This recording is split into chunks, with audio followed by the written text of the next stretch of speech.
Oui, oui, bien sûr. On ne peut pas comprendre tout ça si on n'a pas en tête le fait que c'est une stratégie qui est utilisée par un certain nombre de dictatures, une stratégie assez classique. Ben Ali, à l'époque, en Tunisie, en avait usé et abusé. La stratégie des cadeaux, des invitations dans les jolis hôtels à Marrakech, Oui. etc., etc. C'est quelque chose qui est absolument connu, comme le disait tout à l'heure Maître de Verre. Je crois que ce qui est important, c'est que une brèche s'est ouverte avec l'enquête de la justice belge. Elle met en cause, pour l'instant, essentiellement des protagonistes donc italiens, grecs. Je crois qu'il y a des ramifications qui vont bien au-delà de ça. Pour l'instant, les institutions qui sont mises en cause sont des institutions européennes. Je crois que dans les parlements nationaux, la même stratégie se déploie. Je crois qu'il faudrait qu'on se penche sur les raisons pour lesquelles le Maroc, le Qatar font l'objet d'un traitement de De faveur. complaisance, Ouais. un traitement de faveur, un Oui. traitement de complaisance. D'ailleurs, je tiens à dire que si jamais d'autres pays avaient été impliqués dans un tel scandale, on en entendrait bien plus parler que ça n'est le cas pour le moment. Mais en tout cas, des questions doivent être posées sur les raisons pour lesquelles, par exemple en France, le pouvoir politique a tout fait pour enterrer l'affaire Pegasus. Absolument, Des oui. questions doivent être posées Oui. sur les raisons pour lesquelles la France officielle aujourd'hui s'aligne sur la position du Maroc, sur un statut d'autonomie pour le Sahara occidental, plutôt que de respecter le droit international qui reconnaît le droit à l'autodétermination du peuple sahraoui. Donc toutes ces questions-là doivent être posées. La justice doit faire son travail, mais elle doit le faire partout. On sait que des renseignements font état de flux d'argent en direction de responsables français ou de leaders d'opinion. Pour l'instant, ces éléments qui ont été recueillis n'ont jamais été transmis à la justice. Il faut que ce soit absolument le cas parce que c'est effectivement la démocratie qui est mise en cause par ces stratégies de corruption. J'ajoute, s'agissant du Qatar, que ce qui est en jeu aussi, c'est les 6500 morts sur les chantiers Alors, de cette Coupe du Monde. On ne le dit pas assez, mais parmi les gens qui ont été arrêtés par la police belge le 9 décembre, il se trouve le secrétaire général de la Confédération syndicale internationale. Donc, ce qui a été déployé par le Qatar pour on va, étouffer ce scandale et faire oublier ces 6500 morts, tout ça doit être aussi questionné. on va y revenir. Maître Gilles Devers, donc au sujet du témoignage, votre réaction quand on écoute le témoignage de José Bové, on s'interroge s'il y a d'autres rapports donc qui ont été étouffés au sein du Parlement européen quand il s'agit du dossier du Sahara occidental. Écoutez, je vais vous dire, on va beaucoup respecter le travail du juge d'instruction et de la police belge qui font un travail remarquable. Mais de notre côté, ben, on est très actifs et on n'a pas besoin de faire grand-chose. On tend la main, toutes les informations nous viennent. C'est-à-dire qu'on a vu des choses, on disait c'est bizarre, et puis maintenant les langues se délient. Voilà. Oui. Donc moi, ce que je sais, c'est qu'on a un grand rendez-vous qui aura lieu, je pense, avant l'été 2023, puisque c'est la plaidoirie après l'annulation de l'accord. Hors de Donc le pêche, oui. tribunal Oui. voilà, le tribunal a annulé l'accord en septembre 2021 et le dossier est pratiquement clos, il y aura l'audience là. Dans ce dossier, il y a le Maroc qui est représenté. Le Maroc, il est représenté par deux syndicats, bon, qui en fait ont une parole de l'État. Donc c'est un cache-nez. Eh bien, la question de la corruption sera là et on va mettre en cause directement des parlementaires, des noms, et l'audience sera publique. Et il n'est pas qu'on soit d'accord. On discute tranquillement ce soir, mais je peux vous dire qu'on est outré et en furie quand on voit cela. J'ajoute une deuxième donnée, c'est que moi je suis français, européen, je suis un passionné de la démocratie. Et ces gens-là vomissent sur la démocratie. Ils nous font un tort considérable sur l'idée du tous pourri. Donc il va y avoir des règlements de compte, ça va être des règlements de compte justes. Ça ne sera pas des enveloppes qui sont données pour acheter les gens, ça sera des paroles devant l'audience, devant les juges, et on expliquera que le peuple sahraoui, il combat non seulement contre les grandes puissances, mais il combat contre ces petits véreux qui sont là et qui nous pourrissent la vie. Donc on est vraiment heureux que cette affaire sorte parce qu'elle nous donne une nouvelle force. Mais il faut bien, j'espère que c'est une lame de fond qui va faire dégager tous ces gens-là. Le Maroc fera ce qu'il voudra en interne, mais il faut qu'il y ait un côté propre au niveau européen parce que tout le monde est suspecté et on a vu trop de choses. Juste une phrase pour conclure sur ce propos. Vous citez qui peut être corrompu. Moi, j'ai quand même souvenir d'une chose. Je dis pas corrompu encore, mais on verra bien. Mais on va se renseigner et on va aller loin dans le renseignement. Quand il y avait le drame de Ceuta et Melilla, c'est-à-dire 1000 jeunes qui ont été lâchés pour faire pression au niveau de la pression migratoire en Espagne, et Amnesty vient de rendre un rapport maintenant disant que ce sont des crimes qui engagent la responsabilité du Maroc et de l'Espagne. Il y avait eu une résolution à l'époque qui était très largement votée. Il y en a qui sont opposés. Parmi ceux qui se sont opposés, il y avait les membres du groupe La France Insoumise, qui tiennent comme déclaration de dire que c'est pas le moment d'une attaque caricaturale contre un État stable de la région. Donc, qu'est-ce que ça veut dire, ce genre de vote de la part de parlementaires français? Nous, on ne laissera plus rien passer. Voilà. Oui. La corruption, ça va. Très bien. On pourrait justement, à ce propos, se demander sur les répercussions d'une telle affaire Ouza Moussaoui. À quoi peut-on s'attendre? Quelles pourraient être les répercussions sur les relations entre l'Union européenne et le Maroc?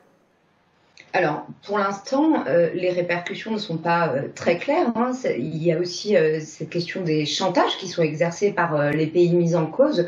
Le Qatar, suite aux petites dispositions qui ont été prises par le Parlement européen, agite en fait la menace du gaz, en fait, de l'approvisionnement en gaz. Il y a un chantage qui s'exerce là-dessus. S'agissant du Maroc, il y a le chantage à l'immigration qu'évoquait tout à l'heure Gilles Devers.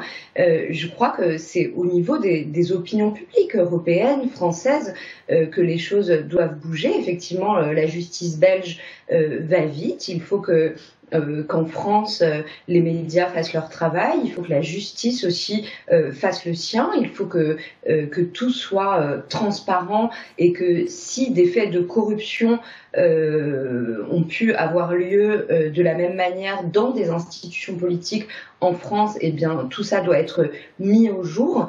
Mais moi, je suis quand même assez pessimiste parce que même lorsque ces affaires-là sont mises au jour, j'ai pas le sentiment que ça ébranle véritablement cette espèce de soi-disant partenariat stratégique conclu entre un certain nombre de pays européens, dont la France et le Maroc. Je crois que c'est aussi au Maroc que les choses doivent bouger. Il y a une situation extrêmement préoccupante dans ce pays où on voit bien que c'est la police politique qui a pris le dessus et qui fait taire aussi toute voix critique. Hein. Il faut savoir que le travail, par exemple, d'investigation que pouvaient faire un certain nombre de journalistes côté marocain, il n'existe plus parce que toutes ces voix critiques-là sont emprisonnées, sont réduites au silence et que c'est une situation extrêmement préoccupante. Alors, Maître Gilles Devers, votre point de vue sur les répercussions que peuvent avoir ce genre d'affaires, car le Maroc, ce n'est pas une première, on le sait, il y a eu Pegasus, ces affaires de corruption, des pratiques malsaines à chaque fois mises à nu. À quoi peut-on s'attendre suite à cette affaire, selon vous?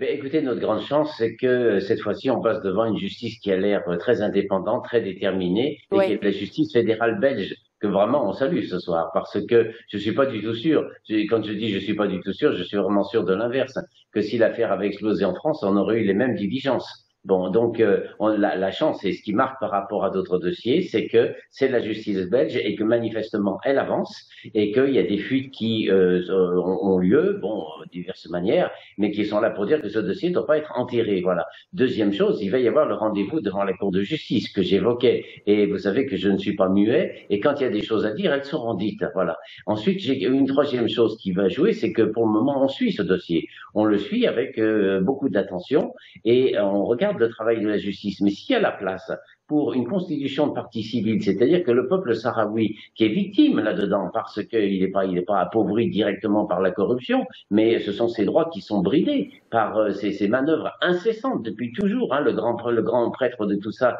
c'était Gilles Pargniot, vous avez cité son nom. On ne pouvait pas faire une intervention sur les Sahraouis au Parlement pour qu'ils viennent se mettre au premier rang et dire l'inverse. C'était grotesque, Oui, si vous voulez, c'était grotesque. Donc le peuple sahraoui, il a souffert de ça, on surveille, mais s'il y a une possibilité pour entrer dans la procédure en cas de victime et amener ces gens-là jusqu'en correctionnel, soyez sûr qu'on ne la ratera pas. Très bien. Rosa Moussaoui, pour finir, donc ce scandale a aussi révélé la porosité des institutions européennes face à ces pratiques malsaines du Maroc et ces problématiques. Alors, il y a déjà un problème sur la démocratie européenne, c'est que la question du lobbying est posée. Les lobbies sont parfaitement légaux, ils ont des bureaux à Bruxelles, ils peuvent aller faire le tour des élus, des eurodéputés. C'est vraiment, ils ont pignon sur rue, ils influencent les choix et les politiques menées et les politiques pour lesquelles opte l'Union européenne. Ce sont souvent des lobbies liés à l'industrie, à des groupes d'intérêt.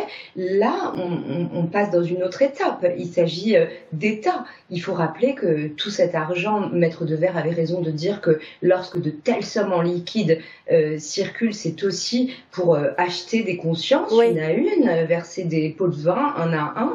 Il faut savoir que cet argent-là, il transitait aussi par des valises diplomatiques. Et ça a duré longtemps. Alors non seulement ça a duré longtemps, mais je crois que les sommes qui nous paraissent aujourd'hui énormes ne sont qu'une petite partie des sommes qui ont pu circuler, transiter, etc. Et qui, encore une fois, passaient par un diplomate qui faisait la navette entre Varsovie et Bruxelles de manière la plus officielle qui soit. Donc effectivement, ça pose la question du fonctionnement du Parlement européen, de la démocratie européenne, de la place laissée aux lobbies de toutes sortes, et ça pose la question de procédures de contrôle qui devraient être mises en place. Encore une fois, nous le disions avec Maître Devers, nous ne sommes pas surpris. Ces pratiques-là étaient connues, il y avait des soupçons, il y avait des attitudes. Il citait tout à l'heure Gilles Pargniot, mais il était évident que cet eurodéputé se plaçait au service du pouvoir marocain. Donc il faut des procédures démocratiques de contrôle qui puissent préserver les institutions, non seulement les institutions européennes, mais les institutions de chaque pays de l'Union, de ce genre d'ingérence et de faits de corruption. Merci pour votre contribution, Rosa Moussaoui. Je rappelle que vous êtes journaliste à l'Humanité, au journal français L'Humanité. Merci également à Maître Gilles Devers pour son intervention dans ce débat, dans cette émission de l'Échiquier international. Merci à vous, chers téléspectateurs, de nous avoir suivis. Restez sur Al 24 News. Très bonne soirée.